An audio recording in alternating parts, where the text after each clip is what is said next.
Hey, what's up guys? Chris Aon. I want to challenge you with just a thought for today. I hope that we can wrestle with this concept, and what I want to talk about is the best way you can live your life. Now, in college I had a philosophy teacher that was proposing this idea that there is no right and wrong. It's whatever is right to you that's true. Now, I believe that there is great danger in that thought, but I also feel like there is actually a hint of truth in that. And I believe the Bible actually backs that up. Many of us live our lives based on a set of rules, what we think is right and wrong. I am gonna do this and I won't do this. We get our rules from environment, from the way that we were raised. Maybe you're religious and there's a religious book that you get your set of rules from. But I think my philosophy teacher might have been right in this regard. The Bible in Genesis 2:9 describes two trees in the garden. The first tree was the tree of knowledge of good and evil. Actually, the first one mentioned is the other one, the tree of life.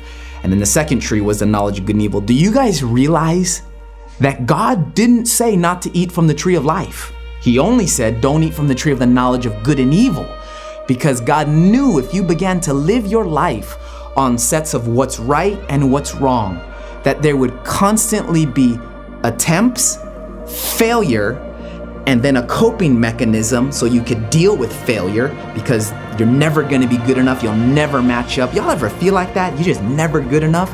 That's the result of eating from that tree. I propose this to you. What if God's intention was for us to simply eat from the tree of life? What if even right now, God wanted you to simply enjoy life? What if all of creation, the cosmos, was for me and for you to enjoy pleasure? I know this is gonna offend some folks, but did you know that the word Eden in the Garden of Eden means pleasure? But think about it for a second.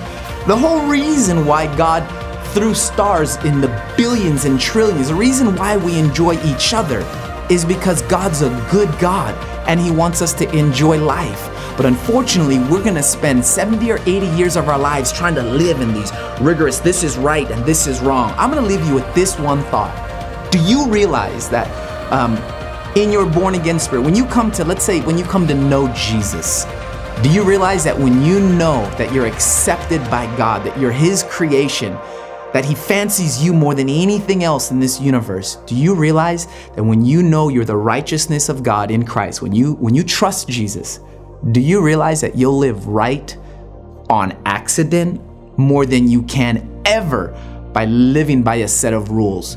This is the parable of when Jesus said, clean the inside of the cup and then the outside will become clean. When you know who you are on the inside, you'll live right on accident more than you ever will trying to live by a set of this is right and this is wrong.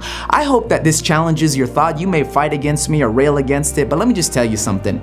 This is something that I believe will radically change the way you enjoy life and enjoy other people. Hope you enjoyed this video. Don't forget to like it and also subscribe to my YouTube channel. Make sure you share this with your family and friends as well.